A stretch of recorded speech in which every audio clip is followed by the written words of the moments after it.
wrestling fans? My name is Brian Crazy. You're watching my brand, That from Brand Wrestling and Entertainment here on YouTube.com and the World Wide Web since 2010, providing you with the wrestling news, reviews, rumors, and insights that you're grown accustomed to. And if it comes from an F and Brand channel, 90% of the time, it does come true. You saw the title of this video. I am back with my Bound for Glory 2012 review. Bound for Glory took place last night, October 14, 2012. It was a fantastic pay-per-view in my opinion. There was 8 matches on the card. I'm going to run through those matches. I'm going to give you some of my insights, some of my thoughts, and then it's up to you guys, the fans and subscribers that have made this channel and all the channels of the F and Brand so successful, to leave your thoughts, to leave your feedback, because that's what it's all about. It's about fan interaction. It's about everybody having their own voice, everybody having their own opinion, if we agree or disagree. So we start off the night with the X Division title match. Zema Ion is the defending X Division champion. He's going one-on-one against RVD. There wasn't a lot of build going into this match. Actually, the match only came together last week on Impact Wrestling, but it was a great match nonetheless. There was a lot of great back-and-forth action between the competitors involved. Regardless if you like Zema Ion's gimmick, he is a great athlete. And at the end of the day, regardless if we like the gimmicks, we should respect these athletes that go out there and put their necks on the line for us, the wrestling fans. Zema Ion did end up dropping the title to RVD. RVD was successful. He picked up the win in this match, and he is your new X Division champion. Now, what is this going to mean for the X Division? Are we going to see more people? Are we going to see a feud just between these two? It's a little while off before Jesse Sorensen comes back. Kenny King, we haven't seen him much on television. I wonder if it's something to do with the situation when he left ROH. I wonder if there's some sort of legal complications there. But I really hope that they interject some more superstars into the X Division picture once again. Then we go into the television title match, Samoa Joe versus Magnus. This is a great outing for both the superstars involved. In my predictions, I really wanted Samoa Joe to keep the strap.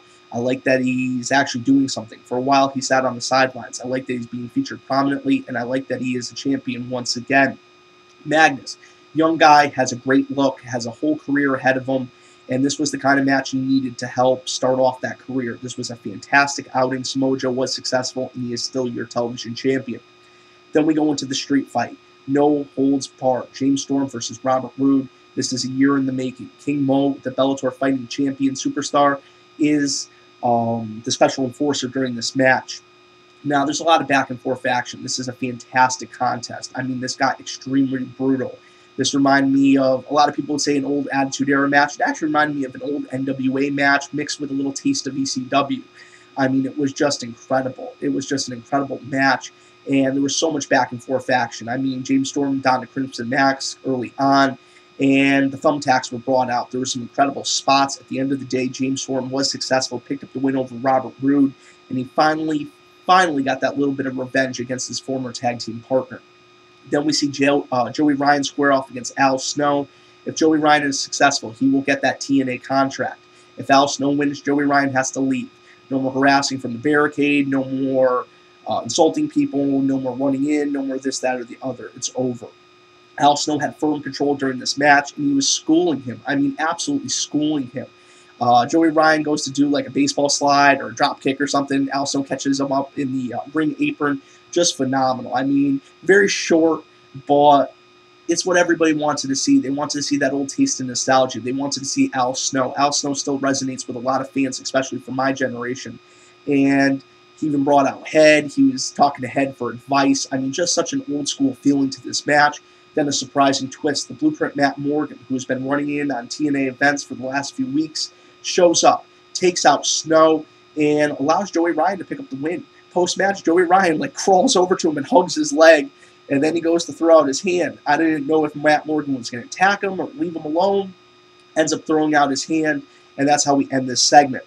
Then we go into the tag team title match. The World Tag Team Champions of the World, Christopher Daniels and Kazarian, defend against AJ Styles and Kurt Angle and Chavo and Hernandez. There was a lot of back-and-forth action, and I think it was Taz during this match that said, hey, no one's tagging in Kazarian or Daniels because no one likes them. And, I mean, there was just so much back-and-forth action. I mean, it was a great contest. And like I said, because of nobody really liking this team, it was very focused around Chavo Hernandez, AJ, and Angle. But nonetheless, it was still a fantastic bout. Chavo and Hernandez are your new tag team champions. Then we go into Tara versus Miss Tessmacher, student versus teacher. Can the student defeat the teacher? She has in the past. The teacher has defeated the student. So they're going into this match not really knowing what was going to happen. Now, Tara did unveil her big Hollywood boyfriend, who really didn't turn out to be anybody too special, but he is still an interesting wrestling talent nonetheless. It was Jesse Goddard's, if I wasn't mistaken, off the top of my head. And Tara versus Tessmacher. Good contest, some back and forth action. I really like to see just a little bit more out of both the competitors involved, but still a good, solid knockouts contest. Tara ended up picking up the win over Miss Tessmacher. She is your new knockouts champion. Then we go into the Aces and Eights versus Sting and Bully Ray. And as showing a sign of solidarity, Bully Ray has the face painted like Sting, old school Sting. Sting is wearing a Bully Ray shirt. They come out together, and in my predictions, I predicted that Bully Ray was not going to turn on Sting, and in fact, that did not happen. Bully Ray was right along Sting's side throughout this whole thing. Then, after the Aces and Eights end up picking up the win, this is after multiple people end up coming out and costing them the victory, we see the Hulkster come out. The Hulkster ends up taking out 4 or 5 guys with single blows, which I think kind of deadens the whole feel around the Aces and Eights just a little bit. I know he's the immortal Hulk Hogan, but when you're trying to have an angle like this that's based in realism, I think it should have been a little bit harder, or maybe a few less guys. I'm sure you guys understand what I'm saying. No diss towards the Hulkster. One of my favorite of all time, as you can tell, he's hanging behind me. I mean, one of my favorite superstars of all time. But if they were going for realism, that's what I'm trying to say. And I think that's what wrestling is missing. Everybody knows that it's sports entertainment. Everybody knows it's scripted. But if they can just have that one moment, that one suspension of disbelief, that is enough to keep the fans interested. Now, it was a great match. It was a lot of back and forth action. Everybody put everything on the line. And at the end of the day, the Aces and Eights were successful. Then we get the surprise unmasking after Hogan, Sting, and Bully Ray end up getting one of the Aces and Eights members caught up in the ring. It turns out to be none other than Devon Dudley. Yes, everybody's saying, why didn't they use a higher name surprise, a higher profile surprise? Why didn't they do something a little bit different? Because nobody would have expected it. They played everybody perfectly. They used social media to throw us off. They played the card so well. And this is going to set up a future feud between Devon and Bully Ray. A feud that we wanted to see since Team 3D came apart. And a feud that I honestly think is going to be worthwhile watching. Now, I want to know your guys' thoughts on all of this. I find this very interesting. Now, earlier on in the day, we had Jay Bradley, who used to perform in WWE as Ryan Braddock, tweet out that it's almost time. So he kind of threw everybody off. Not that he was a high-profile superstar by any means, but everybody was thinking, what is going to happen with this guy? And in fact, we get somebody totally different. So yet again, multiple ways of using social media to help influence the wrestling fans, influence what they're thinking, and help spread rumors to benefit the product. I do have to say, very, very smart on the part of TNA Wrestling. Then we go into the main event, World Heavyweight title, the last step in Jeff Hardy's redemption. Can he defeat Austin Aries? Can he recapture the top prize in TNA Wrestling? And in fact, he did after an incredible match. And it looked like Austin Aries had this match won. He hit an incredible brainbuster. And after Jeff Hardy kicked out of that, it just kind of seemed like he didn't know what to do. Jeff Hardy just unleashed a fury of twist of fates, then a swanton bomb. 1, 2, 3. He is your new World Heavyweight Champion. And the last step of his redemption has been completed.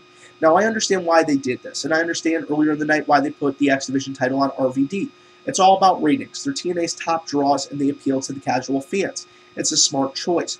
Plus, now with Jeff Hardy as World Heavyweight Champion, that clause is no longer in effect where Bobby Roode can't challenge the champion because he could only not challenge Austin Aries. So now I can see Bobby Roode, Jeff Hardy having some potential matches, and maybe even Bobby Roode recapturing the World Heavyweight title in the future. I think TNA is going the right direction. Like I said, with the Aces and Eights match, I would have liked to see it just play out a little bit differently. I do like the surprise with Devon. I think that was very well done. I just think that they should have gone for a little more realism. Especially, you know, it's just a little segment with the whole Hulkster and the guys walking down the ramp, this, that, the other. Nothing too big. I mean, it's by no means does it ruin this pay-per-view. This was a phenomenal show. Like I said, this was one of the top shows I've seen all year. This was probably one of the top TNA shows I've seen in the last few years. One of the top professional wrestling shows I've seen in the last few years. An incredible outing. My hat's off to all the superstars that were involved. I mean, seriously, guys, if I was there, I would have been on my feet marking out. It was an incredible event. I hope you guys enjoyed my review. For the effing brand of wrestling and entertainment here on YouTube.com, my name is Brian Crazy. Thank you for watching. Drop your comments below, and I'll catch you later.